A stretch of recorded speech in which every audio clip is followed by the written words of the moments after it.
ಹೇಳ್ತಾನೆ. ಆಗ ಹೆಂಡತಿ ಹೇಳ್ತಾಳೆ, ನಿನಗೆ ಹೋಗಕ್ಕೆ ಯಾವ ಸುಲಭ ಅದನ್ನೇ ತಗೊಂಬ ಅಂತ ಹೇಳ್ತಾನೆ.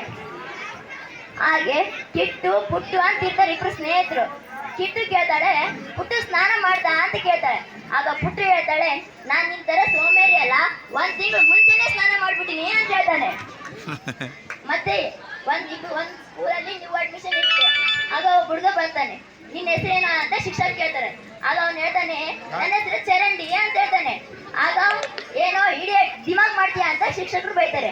ಆಗ ಅವ್ನು ಹೇಳ್ತಾನೆ, ನನ್ನ ಹೆಸರು ಚರಂಡಿ ಸರ್, ಚರಂಡಿ ಸರ್, ಮತ್ತೆ ಅದನ್ನೇ ಮಾತಾಡ್ತೀಯಲ್ಲ ಅಂತ ಗದರ್ತಾರೆ. ಆಗ ಅವ್ನು ಹೇಳ್ತಾನೆ, ನನ್ನ ಹೆಸರು ಚರಣ್, ನಾನು ನಿನ್ ಹೆಸರು ಟಿ, ಅದಕ್ಕೆ ನನ್ನೆಲ್ಲರೂ ಚರಂಡಿ ಚರಂಡಿ ಅಂತ ಕರೀತಾರೆ. ಹಾಗೆ ಯಾರ ಮಗಲ್ಲ ನೀನ್ ಅಂತ ಗದರ್ತಾರೆ. ಆಗ ಅವ್ನು ಹೇಳ್ತಾನೆ, ನಾನು ವಿಶ್ವಸುಂದರಿ ಮಗ ಅಂತ ಹೇಳ್ತಾನೆ. ಆಗ ಎಲ್ಲರೂ ಮತ್ತೆ ಬೈತಾರೆ, ನೀನ್ ಮತ್ತೆ ಅದನ್ನೇ ಮಾತಾಡ್ತೀಯಲ್ಲೋ, ಏನ್ ತಮಾಷೆ ಮಾಡ್ತೀಯಾ ಅಂತ ಬೈತಾರೆ.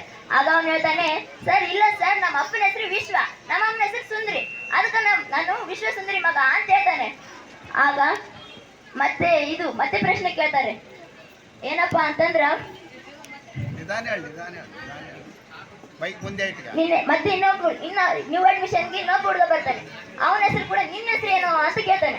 ಆಗ ಅವನು ಹೇಳ್ತಾನೆ, ನನ್ನ ಹೆಸರು ಬೋಸಡಿಕೆ ಅಂತ ಹೇಳ್ತಾನೆ. ಆಮೇಲೆ ಮತ್ತೆ ನೀನು ಕೂಡ ಹಂಗೆ ಮಾತಾಡ್ತೀಯಲ್ಲ ಅಂತ ಗದರ್ಸ್ತಾನೆ. ಆಗ ಅವನು ಹೇಳ್ತಾನೆ, ಇಲ್ಲ ಸರ್, ನನ್ನ ಹೆಸರು ಬೋಸಡಿಕೆ ಬೋಸಡಿಕೆ ಅಂತ ಹೇಳ್ತಾನೆ. ಹಾಗೆ ಕೇಳ್ತಾರೆ, ಮತ್ತೆ ಗದರ್ಸಿ ಮತ್ತೆ